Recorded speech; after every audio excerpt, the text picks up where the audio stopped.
মাননীয় শিক্ষাগুৰুসকল, আপোনালোকে জানে যে সৰ্বভাৰত জুৰি 100 দিনীয়া পঠন অভিযান 1 জানুৱাৰী 2022 চনৰ পৰা আৰম্ভ হৈছে আৰু এইটো পঠন অভিযান প্ৰাথমিকৰ পৰা 8ম শ্ৰেণীলৈকে এইটো শিশুসকলৰ কাৰণে আনন্দদায়ক পঠন অভিজ্ঞতাৰ সৃষ্টিৰ কাৰণে এক ৰাষ্ট্ৰজোৰা পদক্ষেপ, এনেকুৱা এখন বইনাৰ প্ৰচাৰ হৈ আছে আৰু এইটো খুব ভাল পদক্ষেপ। আৰু এই 100 দিনীয়া পঠন অভিযানৰ প্ৰথম সপ্তাহত কি কৰিব তাৰ এটা শেহতীয়া আপডেট আহিছে এডুকেশ্যন মিনিষ্ট্ৰীৰ পৰা। আমি সেই বিষয়ে অকণমান জানো আহোঁ আৰু এই 100 দিনীয়া পঠন অভিযান কিদৰে চলাব লাগিব আৰু ইয়াৰ কাৰণ কি, ইয়াৰ উদ্দেশ্য কি, লক্ষ্য কি, এইখিনি থুলমূলকৈ জানিবলৈ বলক আমি ভিডিঅ'টো চাওঁ। মাননীয় শিক্ষাগুৰুসকল, মিনিষ্ট্ৰী অফ এডুকেশ্যনৰ পৰা শেহতীয়া এটা আপডেট আহিছে। এই যে 100 দিনীয়া যিটো কাৰ্যসূচী হ'ব, কেম্পেইন, ৰিডিং কেম্পেইন, তাৰ উইক 01 প্ৰথম সপ্তাহত কি ধৰণৰ কাৰ্য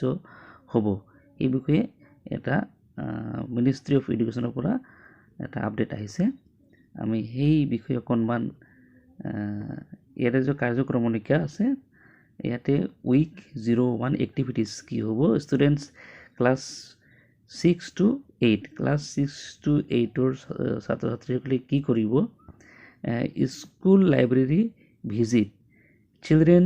two visit to the school library, ল'ৰা ছোৱালীবিলাকে স্কুলত যিটো লাইব্ৰেৰী আছে সেইটো দৰ্শন কৰিব। Get 1 age appropriate book to read, বয়স অনুপাতে তেওঁলোকে উপযুক্তভাৱে তেওঁলোকে কিতাপ নিৰ্বাচন কৰি সেইবিলাক পঢ়িব। Tell about the same in the 4th week, আৰু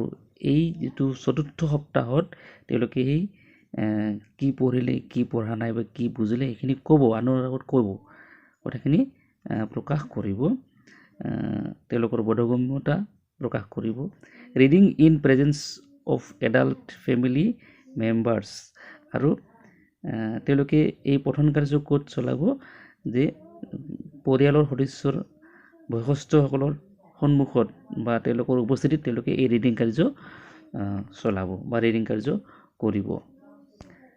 ইয়াৰ উপৰিও 100 দিনীয়া যিটো পৰিক্ৰমা আছে, 100 দিনীয়া যিটো আমাৰ ৰিডিং কেম্পেইন আছে, তাত আচলতে কি আছে অকণমান জানিলোঁ। 100 days reading campaign as per the recent updates,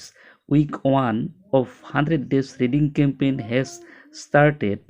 যে এই যে আমাৰ 100 দিনীয়া যিটো আমাৰ পঠন কেম্পেইন, এই পঠন কেম্পেইনৰ, ৰিডিং কেম্পেইনৰ যিটো প্ৰথম সপ্তাহত এটা শেহতীয়া আপডেট আহিছে আৰু এইটো যে কেম্পেইন যে আৰম্ভ হৈছে, students from class 6 to 8 will visit the school library and explore books দিয়াৰ। তাত এই যে ষ্টুডেণ্ট আছে 6ষ্ঠ শ্ৰেণীৰ পৰা 8ম শ্ৰেণীলৈ সকলোৱে গৈ স্কুল বিদ্যালয়ৰ যিটো লাইব্ৰেৰী আছে তাত কিতাপ পত্ৰ পঢ়া শুনা আদি কৰিব। Every child will get 1 age appropriate book, read it and talk about it in the 4th week. তাৰমানে এই তেওঁলোকে বয়স অনুপাতে উপযুক্ত তেওঁলোকৰ যিটো কিতাপ, তেওঁলোকে সেই কিতাপ নিৰ্বাচন কৰি পঢ়িব আৰু এই যিটো পঢ়িব, এই সকলোবিলাক তেওঁলোকে 4th উইকত সেইবিলাক ক'ব লাগিব। ইয়াৰ বিষয়ে যি পঢ়িছে সেই পঢ়াৰ বিষয়ে তেওঁলোকে ক'ব লাগিব 4ৰ্থ সপ্তাহত। এইটো on Saturday education minister Dharmendra প্ৰধান লঞ্চড এ 100-day ৰিডিং কেম্পেইন টাইটেল পঢ়ে ভাৰত। ছেটাৰডেত এডুকেশ্যন মিনিষ্টাৰ আছে ধৰ্মেন্দ্ৰ প্ৰধানদেৱ, তেওঁ এই 100 দিনীয়া যে ৰিডিং কেম্পেইনটো তেওঁ লঞ্চ কৰিছিল, তাৰ নাম হৈছে পঢ়ে Bharat. The launch of the campaign is in alignment with the National Education Policy 2020 that lays emphasis on the promotion of joyful reading culture for children by assuring the availability of age-appropriate reading books for children in the local mother tongue, regional, tribal language. Launch কৰিছে কেম্পেইনটো, reading কেম্পেইনটো 100 দিনীয়া। এইটো national education policy যিটো 2020 যিটো ৰাষ্ট্ৰীয় শিক্ষা নীতি 2020 লগত completely ইয়াৰ লগত সম্পৰ্ক আছে, ইয়াৰ লগত প্ৰত্যক্ষভাৱে সম্পৰ্কিত। আৰু এই উদ্দেশ্য যিটো আছে এইটো যে ল'ৰা ছোৱালীবিলাক আনন্দদায়ক পঠন সংস্কৃতিতে আগবঢ়াই নিয়াৰ কাৰণে জোৰ দিয়া হৈছে। আৰু এইটো ইনচিয়ৰ কৰিব লাগিব যে ৰিডিং তেওঁলোকৰ কাৰণে যিটো সেই বয়সৰ অনুপাতে ল'ৰা ছোৱালীবিলাকৰ পৰ্যাপ্ত পৰিমাণে কিতাপ পত্ৰ থকাটো ভাষাত, যিটো local language, mother language, regional language, tribal language, যিকোনো লেংগুৱেজতে এই কিতাপ পত্ৰ পৰ্যাপ্ত পৰিমাণে থকাৰ কথাটো নিশ্চয়তা কৰি পেলাই এই ল'ৰা ছোৱালীসকলক পঠন কাৰ্য সংস্কৃতি এইটো আগবঢ়াই নিয়াৰ ওপৰত জোৰ দিয়া হৈছে। এতিয়া 100 days ৰিডিং কেম্পেইনৰ এক্টিভিটিছ কি এইটো অকণমান জানো আহক। One activity per week will be designated for one group with the focus on making reading enjoyable and fun and building a life association with the job of reading। যে প্ৰতি সপ্তাহতে এটা ক্ৰিয়াকলাপ কাৰ্যকৰণ কৰা হ'ব এটা গ্ৰুপৰ কাৰণে, আৰু সেইটো গ্ৰুপে কি কৰিব, ফ'কাছ কৰিব তেওঁলোকৰ যে পঠন কাৰ্যটো যাতে আনন্দদায়ক হয় আৰু ধেমেলীয়া হয়, যিটোৱে গোটেই জীৱনজোৰা ৰিডিং কাৰ্য যাতে তেওঁলোকে চলাই নিব পাৰে তাৰ কাৰণে এটা গঠন প্ৰক্ৰিয়া আৰম্ভ হয়, যাতে তেওঁলোকে গোটেই জীৱনজোৰা এই ৰিডিং কাৰ্যটো চলাই যায়। তাৰ কাৰণে এটা এনজয়েবল এণ্ড ফান, যাতে এই ৰিডিং কাৰ্যটো যাতে আনন্দদায়ক আৰু ধেমেলীয়া হয়, যিটোৱে তেওঁলোকক গোটেই জীৱনজোৰা এই ৰিডিং কাৰ্যটো চলাই নিয়াত উদগনি যোগাব বা তাৰ লগত সংযুক্ত হৈ থাকিব পাৰে ৰিডিং কাৰ্যৰ লগত। It AIIMS at having the participation of all stakeholders at the national and state level, including children, parents, communities, educational administrators, etc. আৰু কি হৈছে যে ইয়াৰ লক্ষ্য কি, এই 100 days ৰিডিং কেম্পৰ লক্ষ্য হৈছে যে ইয়াতে সকলো ধৰণৰ ব্যক্তি সংগঠনত অংশগ্ৰহণ কৰিব লাগিব, নেশ্যনেল লেভেলতে হওক, ষ্টেট লেভেলতে হওক। ইয়াৰ লগত ছাত্ৰ ছাত্ৰীৰ লগতে পিতৃ মাতৃ, অভিভাৱক, সমাজ, শিক্ষাগত যিবিলাক প্ৰশাসন সকলোবিলাকে ইয়াতে অংশগ্ৰহণৰ কথাটো নিশ্চয়তা প্ৰদান কৰিব লাগিব বা তেওঁলোকে অংশগ্ৰহণ কৰিবই লাগিব। 100 days ৰিডিং কেম্পেইন পঢ়ে Bharat. The Padhe Bharat campaign will focus on children studying in Balvatika to grade 8। যে এই পঢ়ে ভাৰত যিটো কেম্পেইন এইটো প্ৰাক প্ৰাথমিকৰ পৰা একদম অষ্টম শ্ৰেণীলৈকে এই ল'ৰা ছোৱালীখিনিক অধ্যয়নৰ ওপৰত গুৰুত্ব আৰোপ কৰিব। The reading campaign will be organized for 100 days starting from 1st January 2022 and will continue till 10th April 2022। এই যে 100 days যিটো কেম্পেইন এইটো 2022 চনৰ 1 জানুৱাৰীৰ পৰা ইতিমধ্যে আৰম্ভ হৈ গৈছে আৰু এইটো চলিব 10 এপ্ৰিল 2022 লৈকে এইটো চলিব। Padhe Bharat will also' focus on different Indian language including mother tongue, local language, regional language, etcetera. আৰু এই পঢ়ে ভাৰত যিটো কেম্পেইন, এই পঢ়ে ভাৰত কেম্পেইন যে ভাৰতৰ বিভিন্ন ভাষা, ইণ্ডিয়ান লেংগুৱেজেছ,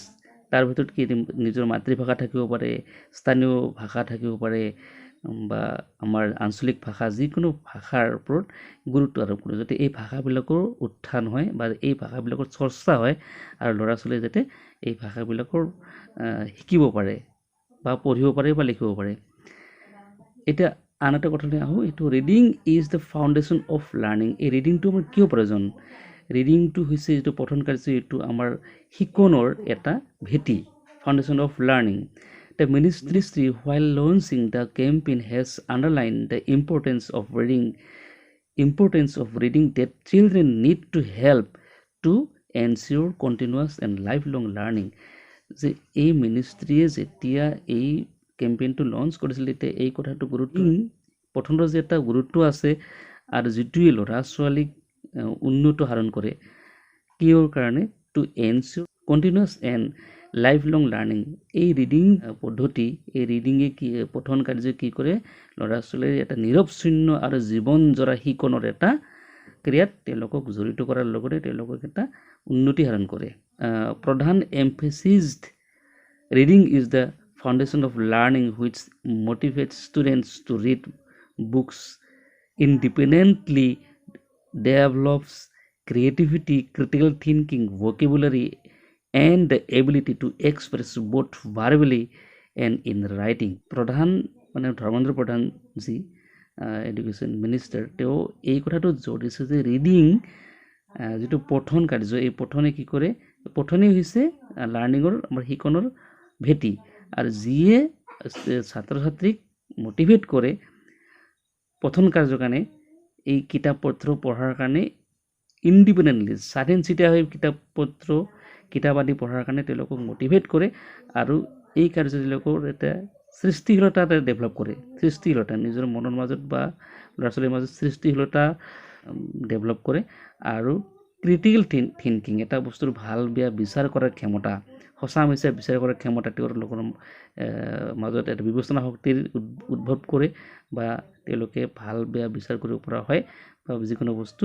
চালে যদি চাব পৰা এটা ক্ষমতা নিজৰ মাজত সৃষ্টি কৰিব পাৰে ক্ৰিটিকেল থিংকিং ভকেবুলাৰী শব্দ জ্ঞান এইবিলাকৰ ওপৰত বাক্য ৰচনাৰ ওপৰত বা যিকোনো ভাষাৰ ওপৰত তেওঁলোকৰ জ্ঞান বঢ়ায় and ability to express both verbally and writing আৰু তেওঁলোকে লিখিতভাৱে আৰু মৌখিকভাৱে তেওঁলোকৰ যিকোনো এটা কথা বা ভাৱ প্ৰকাশ কৰাৰ কাৰণে এটা সমৰ্থতা লাভ কৰে হি stressed the need to create an enabling environment in which students read for pleasure and develop their skills through the process that is enjoyable and sustainable and which remains with them for life তেওঁ আকৌ ইয়াতে জোৰ দিছে যে পৰিৱেশ এটা create কৰাৰ দৰকাৰ হয় যিটো পৰিৱেশে ল'ৰা ছোৱালীক আনন্দৰ কাৰণে পঢ়াৰ ফূৰ্তিৰ কাৰণে পঢ়াৰ এটা পৰিৱেশ গঢ়ি তোলে আৰু তেওঁলোকৰ যিটো স্কিল এইটো ডেভেলপ কৰে তেওঁলোকৰ কৌশল পঠন কৌশল এইটো ডেভেলপ কৰে এই পদ্ধতিৰ দ্বাৰা যাতে এইবিলাক সম্ভৱ হয় আৰু যিটোৱে আনন্দদায়ক আৰু দীৰ্ঘস্থায়ী হয় যিটো তেওঁলোকৰ গোটেই জীৱন জোৰা তেওঁলোকৰ লগত থাকি যায় He shared the names of the 5 books that he has picked to begin reading and he encouraged everyone to adopt the habit of reading books and urged all to share what they are reading along with suggestion তেওঁ কৈছে যে এই প্ৰত্যেকজন মানুহে এই পঠন যিটো অভ্যাস এইটো গ্ৰহণ কৰা উচিত কিতাপ পঢ়াৰ যিটো আনন্দ বা কিতাপ পঢ়াৰ যিটো অভ্যাস প্ৰত্যেকজন মানুহে এইটো গ্ৰহণ কৰিব লাগে আৰু আনকো কিতাপ পঢ়িবলৈ উৎসাহ দিব লাগে আৰু তেওঁলোকৰ যিটো পঢ়িছে সেই পঢ়াটোৰ বিষয়ে তেওঁলোকে আনক যাতে শ্বেয়াৰ কৰে আৰু উইথ ছাজেশ্যন যাতে ইয়াৰ দিহা পৰামৰ্শ দি পেলাই এই কথাবিলাক শ্বেয়াৰ কৰে এইটো তেওঁ এই কথাত তেওঁ জোৰ দিছে আপোনালোকে নিশ্চয় কিছু হ'লেও কথা এই বিষয়ে গম পাইছে ভিডিঅ'টো চাই যদি অকণমান উপকৃত হৈছে নিশ্চয় আপোনালোকে লাইক কমেণ্ট আদি কৰিব আৰু মোৰ চেনেল মানিক মাল্টিমিডিয়া ছাবস্ক্ৰাইব কৰিবলৈ নাপাহৰিব আজিলৈ ইমানেই ধন্যবাদ থেংক ইউ